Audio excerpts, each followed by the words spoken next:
আমার কাছে একটা বর্ধমান জেলার লোক হঠাৎ রাত্রে ফোন করলো, কটাই? রাত 2টোয়। তখন জলসার সিজন ছিল না। আমি মাদ্রাসা থেকে রাত 10টা 11টায় বাড়ি গেছি, ঘুমাচ্ছি। রাত 2টোর সময় ফোন, হুজুর একবার উঠে আসতে পারবেন? আমি বললাম এত রাত্রে গিয়ে কি করবো, আমি ফজরের সময় যাচ্ছি। বলে হুজুর একবার আসুন না, বিপদ হয়েছে। আমি বললাম মাদ্রাসার গেটে দাঁড়াও, আমি যাচ্ছি। আমি ফোন করে গেটম্যানকে বললাম গেটটা খুলে অফিসে বস করা। আমি গেলাম আমার স্কুটি নিয়ে, বাড়ি থেকে একটু 300 মিটারের ভেতরে মাদ্রাসা। অফিসে বসে আছে, নানি আছে, নানা আছে, আর তার একটা বেটা আছে। বড় ছেলেটার বিয়ে শাদী হয়েছে। কি হয়েছে বাবু? হুজুর খুব বিপদ। কেন? তো নানা বলছে এই নানি ভালোবেসে লাতনিকে একটা মোবাইল কিনে দিয়েছিল। লাতনির বয়স কত? 13 বছর। কত বললাম? 13। কি হয়েছে বাবু? বললে হুজুর একটু বলে দেন ফোন করে মুর্শিদাবাদে অমুক থানায়, আমি থানাটার নাম করবো না, রেকর্ডিং। কি হয়েছে? একটা ছেলের সাথে পালিয়ে গেছে, ফোনের মাধ্যমে প্রেম করে। খোঁজ নিলাম, ছেলেটার অলরেডি একটা স্ত্রী আছে, বিবাহিত ছেলে। আপনি ভেবে দেখুন যে এই মেয়েটা গেল কেন? এর জন্য দায়ী কি ওই মহিলা, ওই মেয়েটা, বাচ্চা মেয়েটা? না, এর জন্য দায়ী হচ্ছে আর ফ্যামিলি, আর মা বাপ, আর নানি। যেহেতু তার বয়স হয়নি, তাকে জিনা করার যন্ত্র কিনে দিয়েছে, আসক্ত হয়ে পাঠিয়েছে। বড় কষ্ট লাগে। প্রশাসনকে ফোন করে মেয়েটাকে আনা হলো, তারাই পৌঁছে দিয়েছে, প্রশাসন বাবুরা, তারা মেয়ে ছেলে অফিসারের দ্বারা পৌঁছে দিয়েছে ওই থানায়। বড় কষ্ট লাগে। ওই জন্যই আপনারা আলেমদের টাচে থাকুন, ইসলামের টাচে থাকুন। কিয়ামতের প্রথমে, কিয়ামতের মারাত্মক আলামতটা যারা বাবা আছেন শুনে যান, যারা নানা নানি বেঁচে আছেন তারা শুনে যান। কিয়ামতের মারাত্মক আলামতের মধ্যে একটা আলামত হচ্ছে রাস্তাঘাটে কুকুরের মতো নারী পুরুষ জিনা করবে।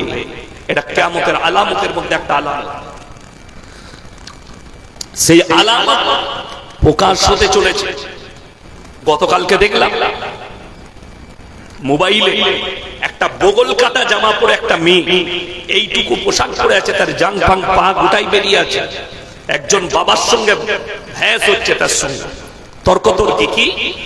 বাবাকে বলছে ও पहले के जमाना था, अभी का जो जमाना है, पहले लड़का लड़की अपने आप को समझ ले उसके बाद शादी कर। তার বলার মাধ্যম হচ্ছে যে একটা ছেলে আর মেয়ের রিলেশনে থাকবে, 1 বছর রইল, 6 মাস রইল, যদি তারা বুঝতে পারে যে এর সঙ্গে আমার মনের মিল খাচ্ছে, ঘর করতে পারবো, তখন তারা বিয়ে করবে। যদি মনে হয় চলবে না, আবার অন্য ছেলে গ্রহণ করবে, অন্য জোড়ার সঙ্গে। জোরে বলুন না নাউজুবিল্লাহ। এটাকে ইসলাম স্বীকৃতি দেয়? কোন ধর্মই দিবে না স্বীকৃতি। বড় কষ্ট লাগে। কোথায়? ওই জায়গায় লাগে। বাবা কিন্তু খুব সুন্দর উত্তর দিয়েছে। মেয়েটা বলছে আবি তো আকসার ডিভোর্স হয়ে যা রাহা। বেশিরভাগ এখন ডিভোর্স হচ্ছে না, হয়নি, ছাড়তাল্লাহ। তার কয়েকটা মূল কারণ আছে। তার কারণ হচ্ছে, মারাত্মক কারণের দিকটা হচ্ছে, বিয়ের আগে একাধিক ছেলের সঙ্গে যদি একটা মেয়ে মিলামিশা করে, আর বিয়ের আগে যদি একটা ছেলে একাধিক মহিলার সঙ্গে মিলামিশা করে, বিয়ের পরে তাদের দাম্পত্য জীবন সুখী হতে পারে। প্রত্যেকটা কচিকাঁচা মেয়েকে বলছে, কোরআনে আছে আল্লাহ তোমাকে যে যৌবনটা দিয়েছে, মুমিনদের আখলাক, ওই যৌবন হচ্ছে তোমার স্বামীর আমানত। পুরুষরা, যুবকরা, তোমাকে আল্লাহ তাআলা যে লজ্জা স্থান দিয়েছে, এটা তোমার স্ত্রীর আমানত। যৌবনটা এটা যদি তুমি জিনার রাস্তায় খরচ করো, তোমার দাম্পত্য জীবন সুখী হতে পারে না। আমি ইয়াসিন বলে গেলাম। জিনাতে লিপ্ত হয়েও না। ওই জন্য উপযুক্ত বয়সে বিবাহ দিয়ে দাও সন্তানদের, মেয়েদের। আমাদের সমাজের একটা কি আছে, ছেলের বয়স হয়ে গেল 25 বছর, বিয়ের বয়স পেরিয়ে যাচ্ছে, বাপকে জিজ্ঞেস করো তোমার ছেলের বিয়ে দিবে না? না, ছেলে নিজের পায়ে দাঁড়াক, তারপরে বিয়ে করবে। ও নিজের পায়ে দাঁড়াতে দাঁড়াতে শেষকালে দেখবেন ওরা ছেলেই হবে না বিয়ের পরে। আমার এক বন্ধু চাকরি পেয়েছে, চাকরি পাবো দিয়ে বিয়ে করব, 38 বছর বয়সে চাকরি পেয়েছে, 39 বছর বয়সে বিয়ে করেছে, 1 বছর পরে ছেলে হয়েছে 40 বছর। 3 বছর পরে দেখা বাজারে, ভাই বিয়ে শাদী করলে? জি জি করেছি। কটা ছেলে পিলে হলো? হুজুর একটাই হয়েছে। আর লিবে না? আচ্ছা, একটা ছেলে 40 বছরের বাচ্চা হলো, 3 বছর বয়স, 40 আর 3 কত? কথা বলে না? 43 বছর বয়স। আমি বলছি আর ছেলে লিবে না? একটাকেই ডাক্তার করব, ভালো করে মানুষ করব, হুজুর আর লিব না। আমার তুই লিবি নাকি? তোর তো আর হবে না, গোডাউন খালি। 43 বছর বয়স আর ছেলে, হয়তো তুই বুড়ো হয়ে গেছিস। বিয়ের মজা পাবি কোথায়? উপযুক্ত বয়সে বিবাহ দাও। সব থেকে মারাত্মক দিক, বেঈমান কাফেররা এই মেহনত করেছে। बाबा तक बोले डिवोर्स के पहले वजह यह है शादी से पहले बहुत सारे लड़के के साथ संबंध करना। अच्छा আপনাকে বলে দিই বিয়ের আগে দেখবেন আমাদের কথা আছে কোন কুকুর যদি 7 ঘাটের পানি খায় 1 ঘাটের পানি তাকে ভালো লাগবে? তুমি 7টা ছেলের সঙ্গে মিলামিশা করেছো তোমাকে আর বিয়ের পরে ওই একটা ছেলে ভালো লাগবে না 7 জনকে খুঁজতে লাগবে। ইসলাম ওই জন্য নিষেধ করেছে কোরআনে ওয়ালা তাকরাবুজ জিনা ইন্নাহু কানা ফাহিশা ওয়া সাআ সাবিলা। ব্যভিচার করা অনেক দূরের কথা, যে রাস্তায় ব্যভিচার হয় সেই রাস্তার ধারে পাশে তোমরা যাতায়াত করবে না, এটা কোরআন। সেই রাস্তার ধারে পাশে যাতায়াত করো। আজকে বলে দিই আপনি যে যুগটা অতিক্রম করছেন বর্বরতার যুগ আসছে, শিক্ষিতর যুগ নয়। কিয়ামত কাছে আসছে না দূরে যাচ্ছে? কাছে আসছে, কিয়ামত করিবান, কাছে। এই জন্য মাথায় রাখবেন আল্লাহ রাসূল সাল্লাল্লাহু আলাইহি ওয়াসাল্লাম বলেছেন কিয়ামতের পূর্বে বর্বরতার যুগের পাপগুলো মডেলিং হয়ে পৃথিবীতে ফিরে আসবে। মডেলিং হয়ে, আজকে তো সেইগুলোই আসছে মডেলিং হয়ে। মানুষ আজকে আপনাকে দেখিয়ে দিব আপনাদের এলাকায় অনেক আছে, বিশেষ করে মালদা, মুর্শিদাবাদ, দিনাজপুর আর নদিয়া। আমার বর্ধমানে পাবেন না। আমাদের বর্ধমানে যদি কেউ এখন বেটার বিয়েতে যৌতুক চায় তাকে পাড়ার লোক ঘৃণা করে। বিশ্বাস করুন, আমি আমার গ্রামে 40 থেকে 50টা এমন বিয়ে দেখলাম সব বিনা পয়সায়, 1 টাকা লাগে। ওই জন্যই তো লাভ ম্যারেজ বেড়ে গেল। কাদের জন্য? মেয়ের বাপের জন্য, ছেলের বাপের জন্য। যৌতুক নেবে তো দেখতে পাবে সে কার মেয়েকে নিয়ে পালিয়ে এসেছে, টাকাও পাবে না, পয়সাও পাবে না। যৌতুক লিয়া হালাল না হারাম? কথা বলে না এরা? যদি হারাম হয়, যে লোকটা নিজের ছেলের বিয়েতে যৌতুক নিচ্ছে সে হালাল কাজ করলো? হারাম। আমি একটা জলসাই বলেছি যে যদি মনে হয় যে আমাকে পয়সা নিতে হবে, আমার কাছে পয়সা নেই, গলায় গামছা দিয়ে বেটার হাটে নিয়ে যাবে, পাঁঠা বিক্রি করতে এনেছি আমি। পয়সা নেই, পাঁঠা বেচবো, আমার বেটাকে বেচতে এনেছি।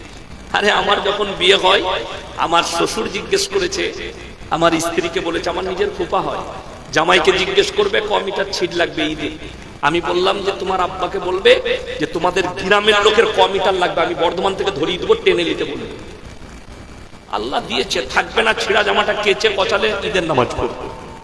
এখন তো ঈদের নামাজ পড়তে গেছে লুঙ্গিটাও শ্বশুর গুঁদাচ্ছে, আন্ডার প্যান্টটাও শ্বশুরে, জামাটাও শ্বশুরে, তোয়ালিটাও শ্বশুরে। তোর কি? বললে শরীরটা খালি আমার। না, তুমি যৌতুক নিবে, হারাম জিনিস, আল্লাহর কাছে কি জবাব দিবে জানেন? রাসূল আকরাম সাল্লাল্লাহু আলাইহি ওয়াসাল্লাম বসে আছে, একজন সাহাবী ঈমান এনেছে কিন্তু এত কাঁদছেন, এত কাঁদছেন। আল্লাহর নবী বললেন, তুমি এত কেন কাঁদছো? ইয়া রাসূলুল্লাহ, আমি আমার বাচ্চা মেয়েকে জ্যান্ত অবস্থায় দাফন করেছি। আমার মেয়ে খালি কেঁদেছে আর বলেছে, আব্বা আমি কি অপরাধ করেছি? আমি বলেছি তুমি দুনিয়াতে এসেছো, এটাই তোমার অপরাধ। নবীজি সাল্লাল্লাহু আলাইহি সাল্লাম চোখের পানি ফেলালেন আর বললেন, তুমি কলমা পড়েছো, আল্লাহ তোমাকে ক্ষমা করেছে। কিন্তু হে আমার সাহাবীরা শোনো, যার একটা মেয়ে সে জান্নাতি, যার 2টো মেয়ে বেশক জান্নাতি, যার 3টে মেয়ে সে জান্নাতে আমার সঙ্গে ঢুকতে পাবে। জোরে বলুন সুবহানাল্লাহ। অথচ দুঃখ দুঃখ লাগে, বেদনা লাগে। আপনি মেয়ের উপরে ঘৃণা করেন। একটা মেয়ে 18 বছর পর্যন্ত পেলে আপনার ঘরে তুলে দিচ্ছে সন্তানের হাতে। রুজির মালিক সকলে বলুন কে? আল্লাহ। আপনার ছেলে যদি বিয়ে করে, রুজির মালিক আল্লাহ। নিশ্চয় তার জুড়ি যখন বাড়িতে আল্লাহ পাঠিয়েছেন, তার রুজির ব্যবস্থাও কে করবেন? আল্লাহ। আমি যখন উত্তরপ্রদেশ লখনৌ কিরাত পড়ি ইরফানিয়া, সেই বছরে আমার শেষ পড়া। কুরবানির সময় আমার বাড়ি থেকে ফোন করে আব্বা বললে কুরবানিতে বাড়ি এসো, টাকা পাঠাচ্ছি, টিকিট কেটে নাও। আমি যেখানেই পড়তাম আমি বাড়ি আসতাম না, রমজান ছাড়া বাড়ি আসতাম। গুজরাটে থাকতে আমি 3 বছর পরে বাড়ি এসেছিলাম। তো আমি বললাম কেন? বলে তোমার লেগে একটা মেয়ে দেখেছি। আমার তো ভয় হয়ে গেল যে আমি বিয়ে করে কি খাওয়াবো, লোকে বলে। তো বাড়ি এলাম কুরবানির ছুটিতে, আমার নিজের ফুপুর মেয়ে দেখতে গেলাম। যেদিনে ফারেক হয়ে এলাম, বিয়ে হয়ে গেল। বর্ধমান টাউনে একটা মাদ্রাসায় জয়েন করলাম। মোল্লা আব্দুল মুজিদ সাহেব হেড মোল্লা, খাগড়াগড় মাদ্রাসা। আমারই বড় ভাইয়ের মতো, খুবই শ্রদ্ধা করেন। তো উনি বললেন ইয়াসিন আমার কাছেই থাকো, খুব ভালোবাসতেন। বেতন কত? 2500। কত বললাম? 2500। তো আমি মনে মনে করলাম আল্লাহ 2500 কি করে চলবে। আমার আব্বাজি বললেন যে আরে তুমি 2500ই বরকত পাবে, রুজির মালিক আল্লাহ। আমি বিবাহ করলাম, বিশ্বাস করুন যেদিনে 2500 বেতন ছিল, যে বরকতটা ছিল আজকে 2.5 লাখে, সেই বরকতটাই আছে। কোনোদিন অভাব বুঝতে পারেনি বিয়ের পরে। ওই জন্য আর আমাদের 4 ভাইয়ের বিয়ে দিয়েছে আমার আব্বুজি। কারোর শ্বশুর যদি বলতে পারে যে 4 না পয়সা দিয়েছি, আমি সমাজের মুখে আর জীবনে বক্তব্য দেবো না, এটা পাই রেকর্ডিং বলছি। 4 ভাইয়ের বিয়ে দিয়েছে। কেউ যদি কারোর শ্বশুর বলতে পারে 4 ভাইয়ের মধ্যে যে 4 না দিয়েছি, 4 না দিয়েছে আমার মা বাপ, ইনশাল্লাহ সমাজের মুখে আর বক্তব্য দেবো না। বরঞ্চ সোনা দিয়ে আমার আব্বা নিয়ে এসেছে, 1 টাকা লাগে না, খেতে পাই না। সব থেকে সুখী, বড় কষ্ট লাগে। আপনি যদি সুখী হতে চান, আমি দক্ষিণ দিনাজপুরে, আমার মনে পড়ছে না, আমি বাসে এসেছিলাম অনেক দিন আগে, ট্রেনে 5 বছর আগে। তো জলসা করতে এক ভদ্রলোকের বাড়িতে রাখলেন, খুব সুন্দর মাটির বাড়ি, দেখছি রং ফং করেছে বাড়িটা। তো দেখলাম একটা দামি গরু বাঁধা আছে। আমি বললাম যে কি ব্যাপার, এই গরুটা তো মারাত্মক।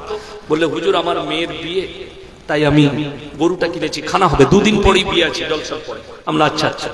তো আমার কাছে কি প্রকাশ করলো জানেন দুঃখটা, যে মেয়ের বিয়ে তো দিচ্ছি, এই দেখুন এই যে আমার জায়গাটা, আমার বুকটা ফেটে যাচ্ছে। আমি বললাম জায়গাটা আমার বিটির নামে লিখে দিই। বললে না, জায়গা বেচে গাড়ি কিনে দিতে হবে। আমার বাপের দিয়া জায়গা আমাকে বিক্রি করেও যৌতুক দিতে হচ্ছে। লোকটার চোখের পানি এলো। ওই চোখের পানিটা কার হয়ে পড়বে, বরকত পাবে না। বেঈমান কাফেরের মতো আখলাক। তার কারণ একটাই, একটা বিবাহ যখন আমাদের সমাজে বিবাহ গঠন হচ্ছে, দিন ঠিক হচ্ছে, সুন্নত তরিকায় কিভাবে হবে। এই মৌলবিদিকে দেখেছেন যে একটা মোল্লা থাকবে, গ্রামের ইমামকে বসাও, কোন রকমের শরীয়ত বিরোধী কাজ জানো না, ইসলাম বিরোধী কাজ জানো না হয়, অথচ আপনাকে হাজার দেখিয়ে দেবো। আমাদের সমাজে এত বিশৃঙ্খলা কেন? তার কারণ একটাই, নামাজ নাই, রোজা নাই, দিনদারি নাই, তাকওয়া নাই, পরেজগারি নেই, ইসলামী শরীয়তের সাথে আপনার কোনো সম্পর্ক নেই। বেঈমান কাফেররা ওই জন্য সুযোগ পেয়েছে। তা না হলে 1 জানুয়ারি মুসলমানদের ছেলেরা ফিস্টি করে, 25শে ডিসেম্বর মুসলমান পালন করে, যারা ঠান্ডা মাথায় আপনাকে জিনা করা, আপনি অনুভব করতে পারবেন। ঠান্ডা মাথায় মুসলমানরা যেন জিনায় লিপ্ত হয়, আপনি বুঝতে পারবেন না। তারা নাম রেখে দিয়েছে ভ্যালেন্টাইন ডে। 14 ফেব্রুয়ারি কাজ হচ্ছে জিনা করা। তারা নাম রেখেছে রোজ ডে, কাজ হচ্ছে জিনা করা। তারা নাম রেখেছে চকলেট ডে, কাজ হচ্ছে জিনা করা। তারা নাম রেখেছে কিস ডে, কাজ হচ্ছে জিনা করা। আপনার জানা আছে বেঈমান কাফেররা কত খুশি যে মুসলমানদের কাছে আমাদের মেহনত কাজে লেগেছে। কিয়ামতের পূর্বে সমাজে হারাম আওলাদে ভরে যাবে, পাপে ভরে যাবে। মুসান্নাফ ইবনে আবু শাইবার হাদিস, মসজিদগুলো হে আমার সাহাবীরা নামাজিতে ভরে যাবে কিয়ামতের পূর্বে, কিন্তু তারা থাকবে কেমন? তারা কিভাবে থাকবে? তারা সুদখোর নামাজি হবে, তারা সুদখোর নামাজি হবে, তাদের মধ্যে মুমিন কেউ থাকবে না। বড় বড় অট্টালিকা বাড়ি বানাবে আর শপিং মল বানাবে, বাড়ি বানানোর কম্পিটিশন শুরু হবে কিয়ামতের পূর্বে। কিয়ামত কত কাজে বুঝতে পারবেন। রতুয়া বাজারে একটা গরিবের ছেলে ভিক্ষা করে খায়, পয়সা নেই, সে কি করেছে? কোন মানুষের পকেট থেকে 10 টাকা চুরি করেছে, তাকে গাছে বেঁধে পিটাচ্ছে চোর বলে। ঠিক বললাম না ভুল বললাম? চোর, একে গাছে বেঁধে পিটাও। আর কোটি কোটি টাকা, হাজার কোটি টাকা মানুষের চুরি করছে, লুট করেছে, কমের টাকা মেরে নিয়েছে, তাকে আমরা স্টেজে দেখে গলায় মালা পরিয়ে বলছি সমাজ সেবক। কথাটা আমার বুঝতে পেরেছে? কিয়ামতের আলামত এটা। কিয়ামতের আলামতের মধ্যে আরেকটা আলামত, শিক্ষিতরা চুপচাপ বসে দেখবে আর অশিক্ষিতরা দেশ চালাবে, এটা কিয়ামতের আলামত। চিঙ্গারিটা ফিলিস্তিনে গাজায় লেগেছে, আমি 1 মাস আগে বলেছিলাম লেবানন জড়াবে, লেবানন জড়িয়ে গেছে। তারপরের সপ্তাহে বলেছিলাম ইরান জড়াবে, ইরান জড়িয়ে গেছে। খুব তাড়াতাড়ি তুরস্ক জড়াবে, লেখেলে 1 মাস যাবে না তুরস্ক যুদ্ধে জড়াবে। তারপরের মাসে লিবিয়া জড়াবে, গোটা মিডল ইস্টে চিঙ্গারি উঠে যাবে। চারিদিকে সবাই সাজাতে শুরু করে দিয়েছে, মহা বিনাশক হবে পৃথিবীতে। বিশেষজ্ঞরা বলছে যদি পরমাণু যুদ্ধ হয়, ইরান এত তাড়াতাড়ি বলেনি, ইরান পরমাণু তৈরি করে ফেলেছে। বিশেষজ্ঞরা বলছে ভেতরে ভেতরে ইরান পরমাণু তৈরি করেছে, যার কারণে আমেরিকাকেও লাল কার্ড দিয়েছে যে যদি হিম্মত থাকে লড়ে পড়ো আমার সাথে। কেন? গোটা মিডল ইস্টে চিঙ্গারি, আপনি তৈরি থাকুন। 20 কোটি মুসলমানের প্রাণহানি হবে পৃথিবীতে, 20 কোটি, কিন্তু ফাতে হবে মুসলমানে। গোটা পৃথিবীতে ইসলামের ঝান্ডা লহরানো হবে। কিয়ামতের ময়দান হবে গাজার ময়দানটা, ফিলিস্তিনের ময়দানটাই হবে কিয়ামতের ময়দান। সেইখানে গোটা পৃথিবীর মানুষকে আল্লাহ জমা করবেন। ইমাম মেহদী আত্মপ্রকাশ করবেন, অত্যাধুনিক অস্ত্র দিয়ে যুদ্ধ শুরু করবেন এবং ঝান্ডাটা আল্লাহই গাড়বেন। পৃথিবীর আর কোন শক্তি তাদের সামনে দাঁড়াতে পারবে। অটোমান সাম্রাজ্য, তার যে পতন ঘটেছিল লাল সাগরে, অটোমান সাম্রাজ্য পতন ঘটিয়ে গোটা পৃথিবীতে শাসন করেছে ইতালিয়ান সাম্রাজ্য। আমেরিকা ওই লাল সাগরে ইতালিয়ান সাম্রাজ্যকে শেষ করে দিলে, দাপন করে দিলে। আজকে জানেন লাল সাগর কার দখলে? বিশ্বের মিডিয়ারা বলছে ইয়ামানের হুতি বিদ্রোহীরা লাল সাগর ঘিরে ফেলেছে। আমেরিকার মতো তাকতবর দেশ লাল সাগর থেকে জাহাজ ঘুরিয়ে নিয়ে পালিয়েছে, একটা জাহাজে আগুন এখনো নিভাতে পারেনি। হুতি বিদ্রোহীরা এমন আক্রমণ করেছে। পৃথিবীতে যারই পতন ঘটেছে লাল সাগর থেকে ঘটেছে। ইনশাআল্লাহ আমেরিকার পতন ঘটবে, ইসলামের বিজয় আসবে। আপনাদেরকে বলে যাই, সবাই আজ থেকে মুমিন হব। জোরে বলুন ইনশাআল্লাহ। আজ থেকে ইমানদার হন, পরকালের চিন্তা নেই। বেঈমান কাফেররা ঠান্ডা মাথায় আপনাকে জিনা করাবে। আজকে মুসলমানদের মধ্যে পরকিয়া আম হয়ে গেছে। ভারতের সুপ্রিম কোর্ট পরকিয়াকে লিগ্যাল করার দিয়েছে, লিগ্যাল বলে দিয়েছে। আপনাকে বাঁচাতে হবে আপনার কমকে, আমাদের উলামাদের সাথ দিতে হবে আপনাকে যে আমার কমকে পরকিয়া থেকে বাঁচাতে হবে। কেন? ইসলামী শরীয়তে পরকিয়া হারাম, লোকের বিবির সঙ্গে সম্পর্ক করা হারাম। কোরআন 18 পারা প্রথম পৃষ্ঠা, কাদ আফলাহাল মুমিনুনা আল্লাযীনা হুম ফি সালাতিহিম খাশিউন ওয়াল্লাযীনা হুম আনিল লাগবি মুরিদুন ওয়াল্লাযীনা হুম লিয-যাকাতি ফাইলুন ওয়াল্লাযীনা হুম লিফুরুজিহিম হাফিজুন ইল্লা আলা আজওয়াজিহিম আও মা মালাকাত আইমানুহুম ফাইন্নাহুম গায়রু মালুমিন ফামান ইবতাগা ওয়ারা যালিকা ফাউলাইকা হুমুল আদুন। এটা কোরআন। কাদ আফলাহাল মুমিনুন, হে আমার নবী, প্রকৃত মুমিন কারা? প্রকৃত মুমিনকে আল্লাহ নবী সাল্লাল্লাহু আলাইহি ওয়াসাল্লাম, আল্লাহ তাআলা কোরআন পাঠিয়েছেন মুমিনদের আখলাক। কাদ আফলাহাল মুমিনুন, প্রকৃত মুমিন হচ্ছে আল্লাযীনা হুম ফি সালাতিহিম খাশিউন, যারা নামাজ পড়লে ধীর স্থির ভাবে নামাজ পড়ে। ওই জন্য নামাজে দাঁড়ালে যাদের মনোযোগ থাকে না, তারা একটা কথা মাথায় রাখবেন, ফাইন্নাহু ইয়ারা, নামাজে দাঁড়ালে মনে মনে ভাববেন আমি আল্লাহকে দেখতে পাই বা না পাই, আমার আল্লাহ আমাকে অবশ্যই দেখছেন। ফাইন্নাহু ইয়ারা, তোমরা মনে মনে ভাবো, নামাজ পড়লে মনে মনে ভাববে আমি আল্লাহকে দেখতে পাই বা না পাই, আমার আল্লাহ আমাকে অবশ্যই দেখছেন। কাদাবলাহাল মুমিনুন আল্লাযীনা হুম ফি সালাতিহিম খাশিউন, তারা নম্র বিনয়ী হয়ে নামাজ আদায় করে। ওয়াল্লাযীনা হুম আনিল লাগবি মুরিদুন, এবং তারা নিজেদেরকে সমস্ত গুনাহ কাটা থেকে বঞ্চিত রাখে। ওয়াল্লাযীনা হুম লিযাকাতি ফাইলুন, এবং তারা যথাযথভাবে যাকাত প্রদান করে। ওয়াল্লাযীনা হুম লিফুরুজিহিম হাফিজুন, এবং তারা নিজেদের লজ্জা স্থানের রক্ষণাবেক্ষণ করে। ইল্লা আলা আজওয়াজিহিম আও মা মালাকাত আইমানুহুম ফাইন্নাহুম গায়রু মালুমিন ফামান ইবতাগা ওয়ারা যালিকা ফাউলাইকা হুমুল আদুন। হে আমার নবী, পৃথিবীর মানুষকে বলে দাও তোমরা তোমাদের স্ত্রীর সঙ্গে ভালো ব্যবহার করবে। নারী পুরুষ লজ্জা স্থানের হেফাজত করে, এটা মুমিনদের একটা বড় আখলাক। তারা নিজেদের লজ্জা স্থানের হেফাজত করবে। তোমার স্বামী ছাড়া তোমার শরীরে হাত দেবার মতো হুকুম পৃথিবীর কারুর নেই। তোমার স্বামী ছাড়া তোমার শরীর কারুর জন্য জায়েজ নয়, হারাম। জিনা করার পাপ হবে, ওইটা তোমার আমানত তোমার স্বামীর জন্য। পুরুষ, তোমার যে যৌবনটা আছে ওইটা আমানত হচ্ছে স্ত্রীর জন্য। ইল্লা আলা আজওয়াজিহিম আও মা মালাকাত আইমানুহুম ফাইন্নাহুম গায়রু মালুমিন, তোমরা নিজেদের স্ত্রী ছাড়া অপরের সঙ্গে সম্পর্ক করো না, পরকীয়ায় জড়িও না। তারা হচ্ছে সীমা লঙ্ঘনকারী। যারা পরকীয়ায় জড়াবে আল্লাহ কিয়ামতের দিনে তাদের কঠিন বিচার করবেন। ওয়াকফ বোর্ডের সম্পত্তি নরেন্দ্র মোদী নিতে চায়, এই ব্যাপারে সাধারণ জনতা হিসেব আমাদের কর্তব্য কি? হিসেবে দেখুন, গোটা ভারতের সমস্ত মুসলিমরাই এটার বিপক্ষে আছে, আমরাও ইনশাআল্লাহ এর বিপক্ষে আছি। কেন? ভারতে ওয়াকফ সম্পত্তি আছে তিনটে সম্পদ। একটা হচ্ছে নাম্বার 1 রেলের সম্পত্তি সব থেকে বেশি, 2 নম্বর হচ্ছে ডিফেন্স মিলিটারি, 3 নম্বরটা হচ্ছে মুসলিমদের ওয়াকফ সম্পত্তি। 46 লক্ষ একর জমি আছে। কত বললাম?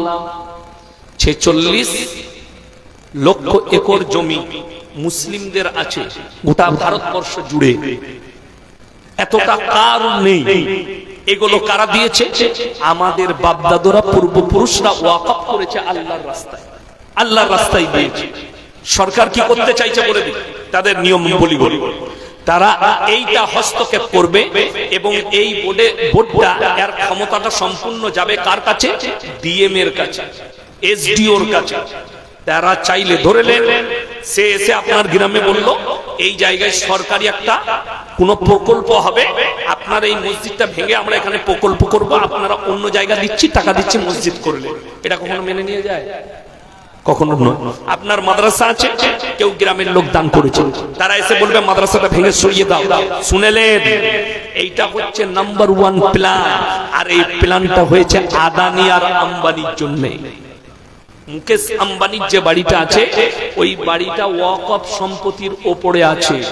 মাত্র 50 কোটি টাকায় ধোকা দিয়ে কিনে নিয়েছে, 50 কোটি। এখন ওইটার দাম মিনিমাম 1000 কোটি টাকা। কত বললাম? 1000 কোটি টাকা। টাকা আমাদের ওয়াকফ সম্পত্তি ধোকা দিয়ে কিনেছে, ওইটাকে বাঁচাতে চাইছে।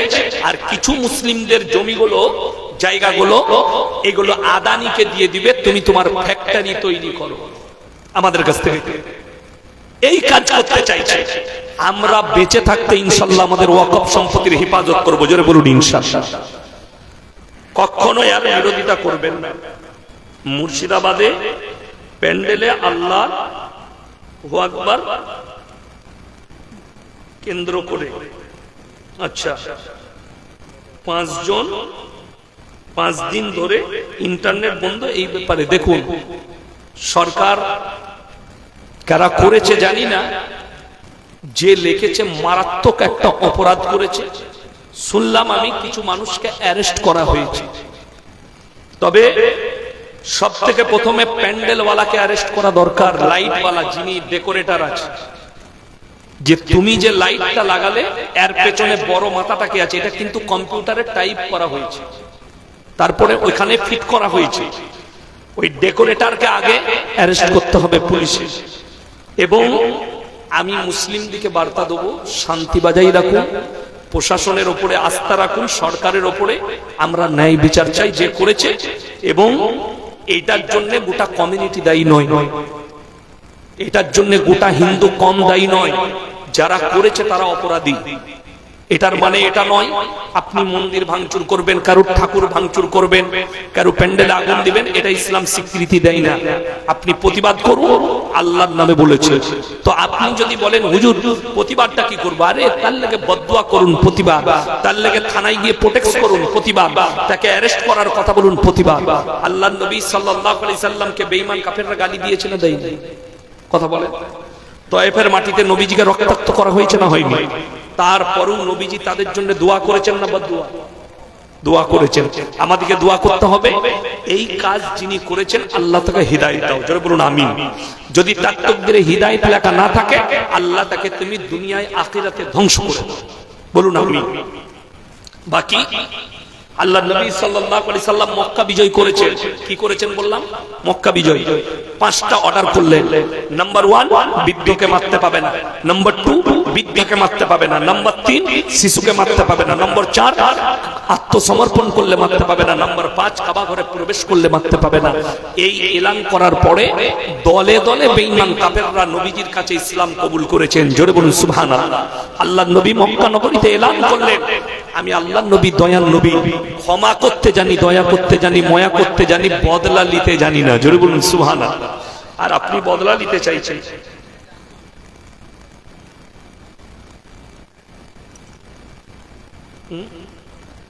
আহলে হাদিস বলে হাত তুলে কবর জিয়ারত করা যাবে না, আমি আমার বাবার কবরের কাছে গিয়ে কিভাবে দোয়া করব? দেখুন, দোয়া মুখে করা যায় না, যায় না আল্লাহ আমার আব্বাকে ক্ষমা করে দাও, এই কথা বলবে, বলে যাবে না। দেখুন, আপনি হাত তুলে দোয়া করতে পাবেন যদি সেই পাশ দিয়ে কোনো রাস্তা না যায়। কোনো যদি রাস্তা যায় আর তার পাশে যদি কবরস্থান থাকে, দুটো কথা মানে দাঁড়াবে, কোনো অমুসলিম ভাই দেখলে সে মনে মনে ভাববে এরা কবরে চাইছে, কিন্তু আমরা কবর জিয়ারত করি, ঠিক কিনা?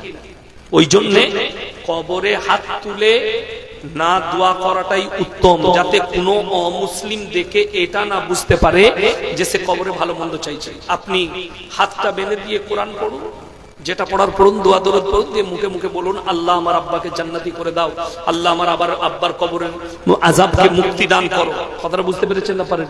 হ্যাঁ। আর যদি বোঝা যায় যে এখানে কোনো রাস্তা নাই, কিচ্ছু নেই, ফাঁকায় কবরস্থান, কেউ নেই, সেখানে আপনি কবরকে পেছনে রেখে দোয়া করবেন। হাত তুলে কি রেখে বললাম?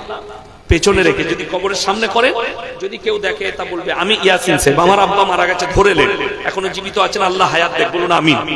আমি আমার দাদুর কবর জিয়ারত করতে গেছি, তো আমি যদি সামনে করে হাত তুলে দোয়া করি, লোকরা কি বলবে যে কবরে, দাদুর কবরে ইয়াসিন সাহেব কিছু চাইছে, অর্থাৎ কবরটাকে আমি পেছনে করে দোয়া চাইবো, চাওয়া যাবে, অসুবিধা নাই, হাত তোলা অসুবিধা নেই, কিন্তু পজিশনটা দেখতে হবে। যদি অমুসলিম ভাই দেখে আসে যদি, আচ্ছা বলুন, আল্লাহর নবীর কবর জিয়ারত হয় না হয় না? মক্কায় হাজি সাহেবরা করে না? কি করে করে? হাত তুলে করে, হাতটা বেরিয়ে ভেঙে দিবে। জিজ্ঞেস করুন যারা গেছে তাদের। আপনি সেখানে গিয়ে কবর, রাসূলের কবর জিয়ারত করবেন, কিন্তু মনে মনে। কথাটা বুঝতে পারেননি? হ্যাঁ। ওই জন্য এগুলো কোনো ব্যাপার নয়। আমার ভাই, আপনাদেরকে অনুরোধ করে বলছি, বাপ দাদু মারা গেছে, আত্মীয় স্বজন চলে গেছে, আপনি দোয়া করবেন। সব থেকে বেশি দামি জিনিস হচ্ছে দান। আল্লাহর রাস্তায় দান করলে সঙ্গে সঙ্গে কবরের আযাব বন্ধ হয়ে যাবে। বাপের নামে, মায়ের নামে যদি দান করে, সঙ্গে সঙ্গে বন্ধ, একদম কারেন্টের মতো। সব থেকে ভালো দোয়া মৌলবীর নয়, সব থেকে ভালো দোয়া যদি উপযুক্ত সন্তান থাকে, আর বাপ যদি মারা যায়, ছেলে যদি বলে আল্লাহ আমার আব্বাকে ক্ষমা করে দাও, কারেন্টের মতো আল্লাহর বারগাহে কবুল হবে, জোরে বলুন সুবহানাল্লাহ। স্বামী যদি মারা যায়, স্ত্রী যদি নামাজ পড়ে নামাজের পাটিতে আল্লাহর কাছে ফরিয়াদ করে, আল্লাহ তুমি আমার স্বামীকে ক্ষমা করে দাও, চোখের পানিটা গালে গড়ানোর আগে আল্লাহ কবুল করে নেবে। আমাদের সমস্যা কি বলুন তো? আপনি উপযুক্ত সন্তান তৈরি করতে পারেননি যে আপনি মরে যাওয়ার পরে আপনার জানাজার নামাজটা পড়াতে পারবে। মলবি হায়ার করতে হয়, আপনি মরে যাওয়ার পরে আপনার জন্য দোয়া করবে, সেই সন্তান আপনি তৈরি করতে পারেননি। আপনার জন্য সাদকায়ে জারিয়া করবে, সেই সন্তান আপনি তৈরি করতে পারেননি। ওই জন্য সকলকে বলছি, মৃত্যুর আগে নিজের নামে মাদ্রাসা মসজিদে দান করবেন। কিয়ামতের সকাল পর্যন্ত আপনি কবরে শুয়ে শুয়ে নেকি পাবেন। জোরে বলুন সুবহানাল্লাহ। কিয়ামতের সকাল পর্যন্ত অসুবিধা নেই। ওই জন্য মুসলমান ভাই অনুরোধ করে যাচ্ছি, নামাজ কেউ ছাড়বেন না। জোরে বলুন ইনশাআল্লাহ। সন্তানকে শিক্ষা দেন, হালালের শিক্ষা, ইসলামী শিক্ষা। দুনিয়াতে হালাল পথে চলো। খাবারটা মেটার করে না, দামি খাবার মেটার করে না, দামি হোটেল মেটার করে না, মেটার করে হালাল খাবার। আমরা এই মৌলবীরা চাইলে ব্যবসা করতে পারি না? পারি না?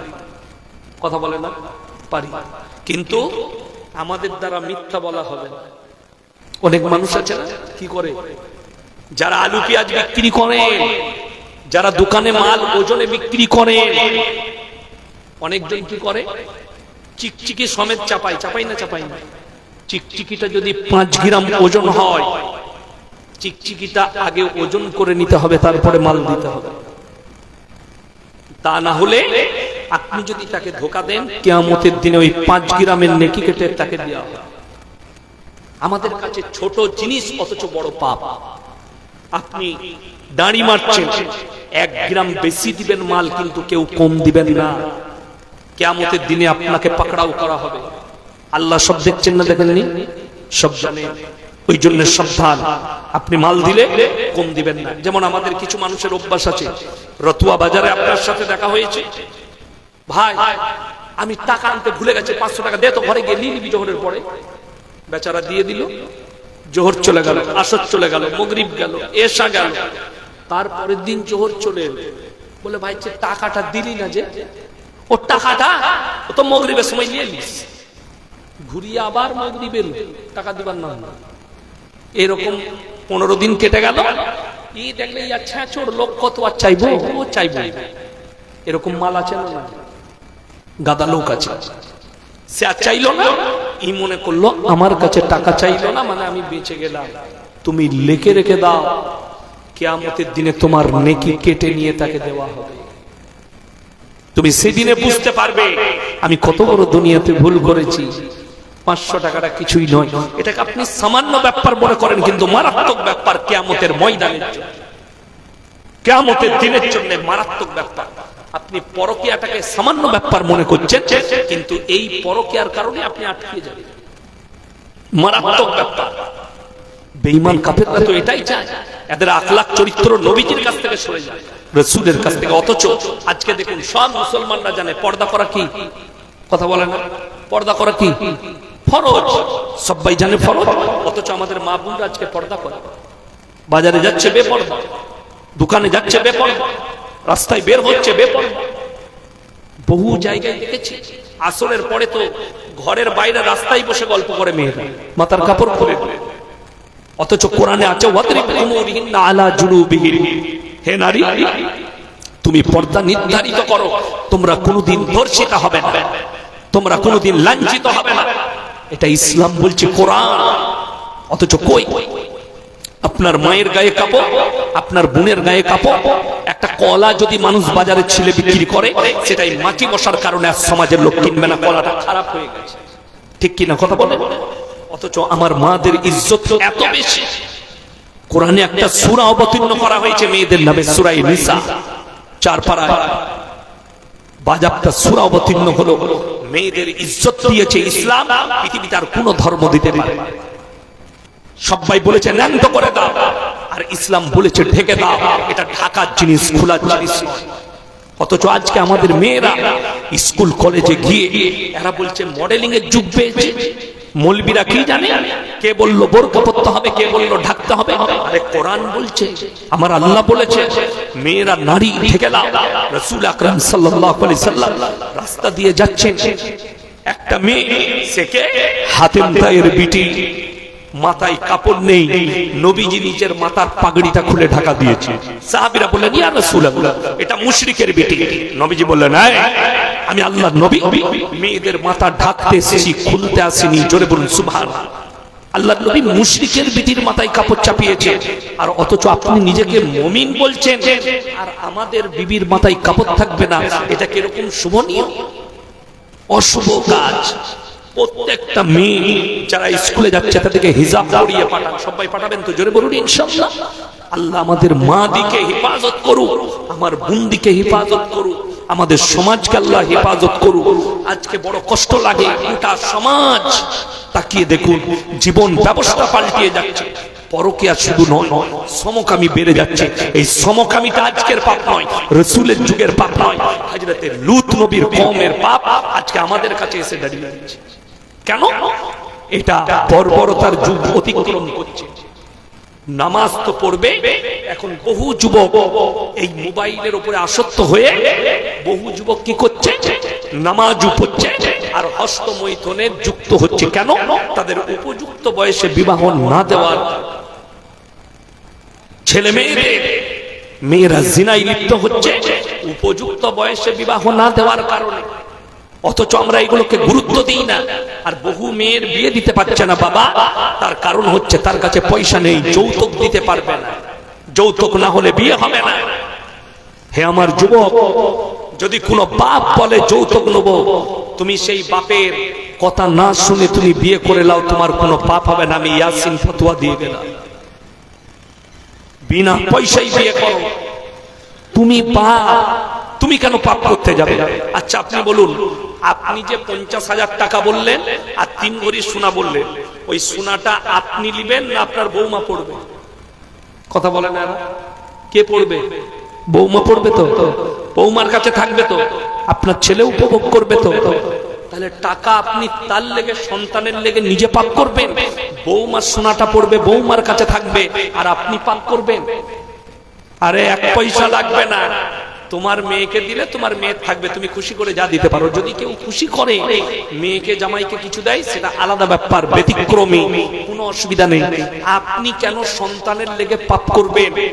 বহু গরিব মানুষ এই মালদা, মুর্শিদাবাদ, নদিয়ায়, দিনাজপুরে তার মেয়ের বিয়ে দিতে পারছে না, খালি পয়সা যৌতুক দিতে পারবে না।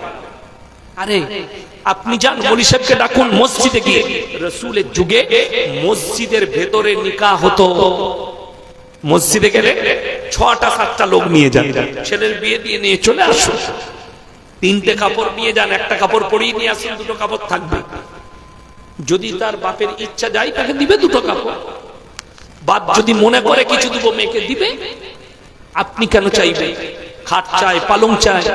আরে তোমার ঘরে একটা ভাঙা তক্ত বসাচ্ছে, পালং আছে, সেইখানে শুবে এসে, সেইখানে শুবে। যদি ছেলের যোগ্যতা কুলো, আল্লাহ টাকা দেয়, ছেলে একটা বক্স সিস্টেম পালং কিনবে, 50,000 1 লাখে কিনবে, যখন আল্লাহ কামাই দিবে, অসুবিধা নেই, নিচেই শুবে বিচন করে।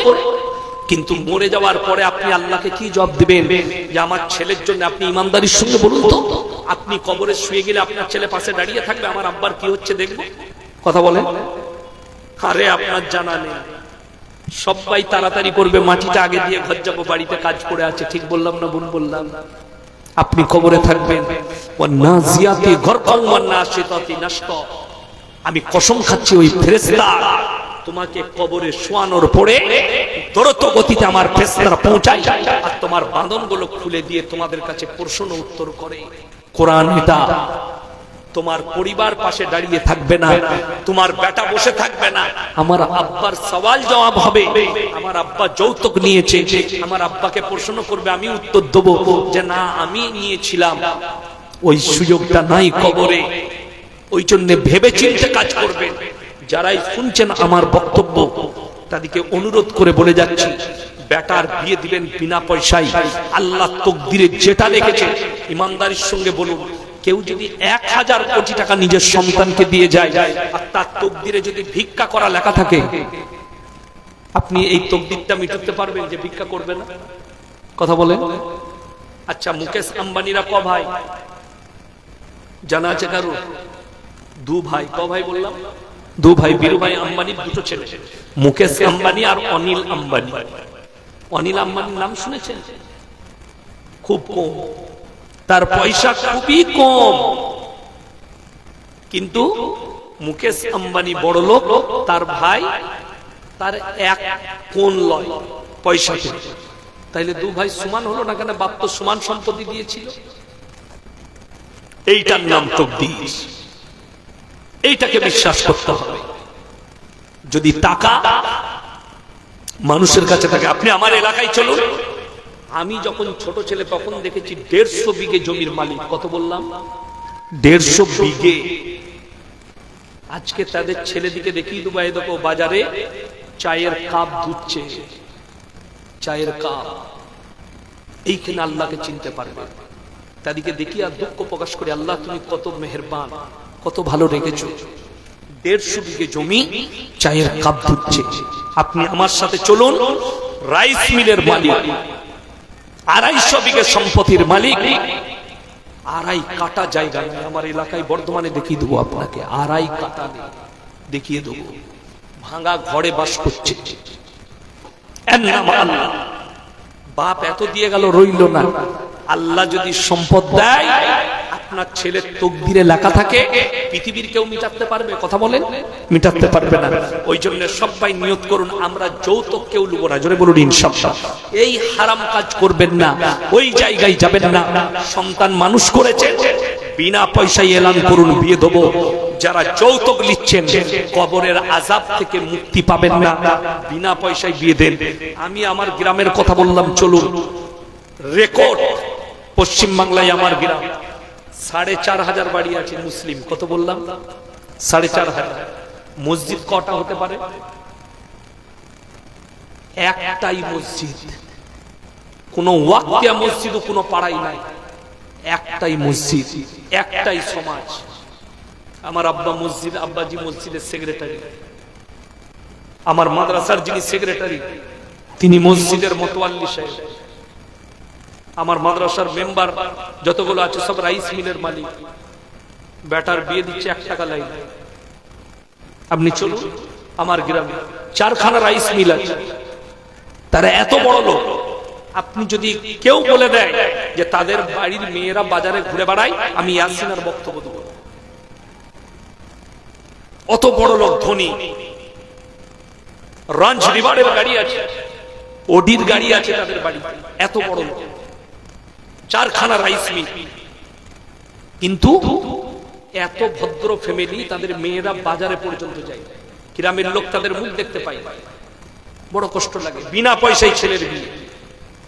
এরকম আমার গ্রামে হাজারো আছে, 1 পয়সা লাগে। ডাক্তার আছে, মাস্টার আছে, বিয়ে করেছে 1 পয়সা লাগে। পয়সা কেন নেই? পরিবেশ তৈরি করুন। পরিবেশ, এটার নাম পরিবেশ। যদি এই পরিবেশ তৈরি করেন, আপনার গ্রামে শুধু নয়, এলাকায় একটা নাম হবে। এই গ্রামে বিনা পয়সায় মেয়ের ছেলের বিয়ে দেয়, আপনি নেকি পাবেন আল্লাহর কাছে। সেই বৌমা আপনার খিদমত করবে। আর যে বাপের ঘর থেকে 5 লাখ নিয়ে আসবে, 10 লাখ নিয়ে আসবে, সে আপনাকে রেঁধে ভাত দিবে, হ্যাঁ আমি বাপের ঘর থেকে নিয়েছি, তোর খিদমত করতে আসি। সে তো তোমার বেটাকে কিনে নিয়েছে। ওই জন্য আমার ভাই, আপনাদেরকে অনুরোধ করছি, সবাই নামাজি হন, দিনদার হন, পরেজগার হন, আল্লাহওয়ালা হন, দিনের উপরে প্রতিষ্ঠিত হন, শিরক বিদআত থেকে নিজেকে হেফাজত করুন। আল্লাহ তাআলা আজকের এই সভাকে কবুল করুক, এই মজমাকে কবুল করুক। আল্লাহ তাআলা আপনাদের সকলের হায়াতে বরকত দেখ, রুজি রোজগারে আল্লাহ বরকত দেখ। আল্লাহ তাআলা আমাদের সকলকে পরেজগার, মুত্তাকি, দিনদার বানাক। হায়াত বাকি তো মুলাকাত বাকি। আমি লাস্টে বলবো, আপনারা যারা আছেন দোয়া পড়ার আগে অনেক টাকা দিয়েছেন, যদি আরো কেউ 10, 20, 150 দেন, তাহলে উঠে এসে একটু আমার হাতে দিয়ে যান। এই মজমার জন্য একটা দিনই মজমা ভালো, যেটার দ্বারা নেকি পাওয়া যাবে। আপনারা এতক্ষণ হাদিস কোরআনের কথা শুনলেন, আলোচনা শুনলেন। তো আমি শেষ দোয়া পড়ার জন্য আমার বড় ভাইজান শেখ সভাপতি সাহেবকে অনুমতি দিচ্ছি। আজকের এই সভা দোয়া পড়িয়ে উনি শেষ ঘোষণা করবেন। আপনারা আমার জন্য দোয়া রাখুন, আমি আপনাদের জন্য দোয়া রাখি। হায়াত বাকি তো মুলাকাত বাকি। আসসালামু আলাইকুম ওয়া রাহমাতুল্লাহি ওয়া বারাকাতুহু।